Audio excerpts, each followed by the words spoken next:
Motivation is a feeling, and like any feeling, it's going to come and go.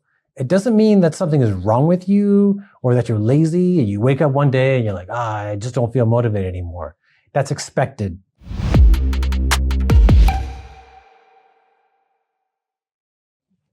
Achieving those really big long-term goals is notoriously difficult. And that's true no matter your stage in life and from any walk of life. Now, I'm going to share this from the perspective of people and their career development because that's just what I face the most often.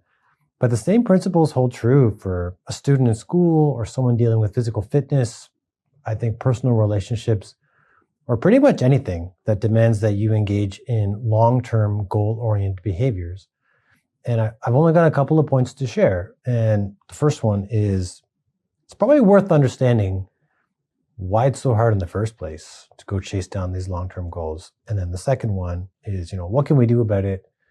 And what do we really think about motivation and self-discipline and how do they fit in? Because we talk about them a lot, but I'm not sure that we all have the same understanding. So I guess, right out of the gate, why is it so hard? There's a bunch of reasons, but there's at least three things that keep on coming up. One is delayed gratification. You probably have to put in a lot of work up front, and it's all for future gains. And something that we should just all be comfortable with is human beings are not good at delayed gratification. There are all sorts of psychological and neurological things that are hurdles for us to clear, and that creates continual tension. And then, most of us don't have just one priority in life. We have a lot of competing priorities, and we've got finite resources like time and energy to put into them.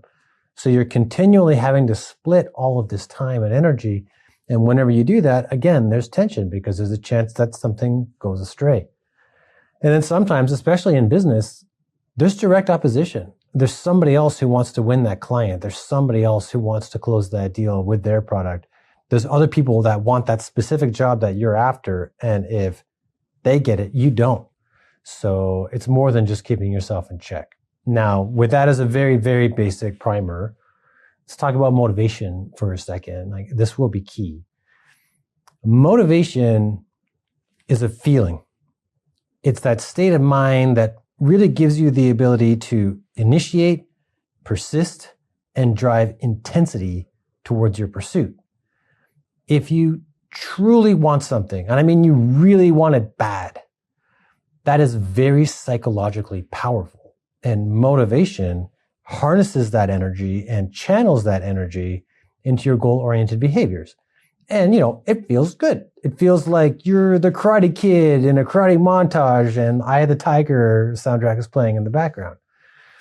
There are a couple of things that you should be aware of, though. The first one, and I say this a lot, is that desire, that pursuit, that goal, it has to be genuine. You have to really want it. Right down in the depth of your bones, the depth of your soul, you just gotta want it. And the more you want it, the better.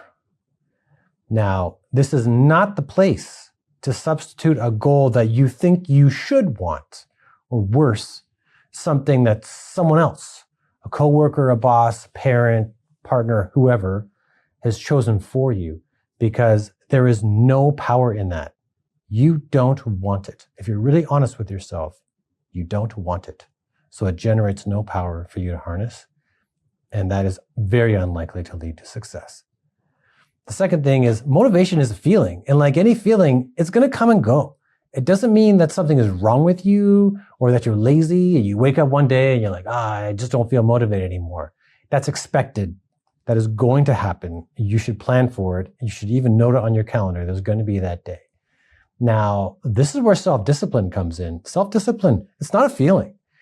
It is your ability to regulate your external behavior regardless of how you feel that day or that moment.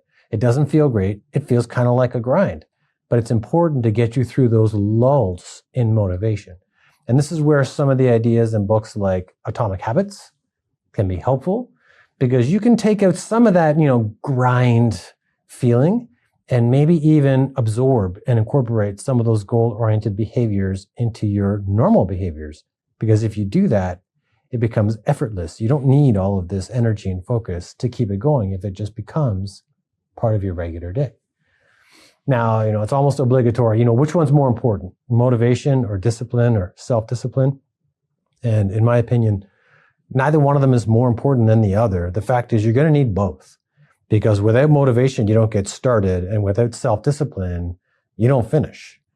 So understanding these things, if you can understand some of the forces that make pursuing these goals hard, and you can have a handle and a somewhat clear understanding of motivation in and of itself, self-discipline in and of itself, and how they fit together, then you can really increase your chances of pursuing and achieving some of these larger, longer term, and bigger goals. So good luck out there.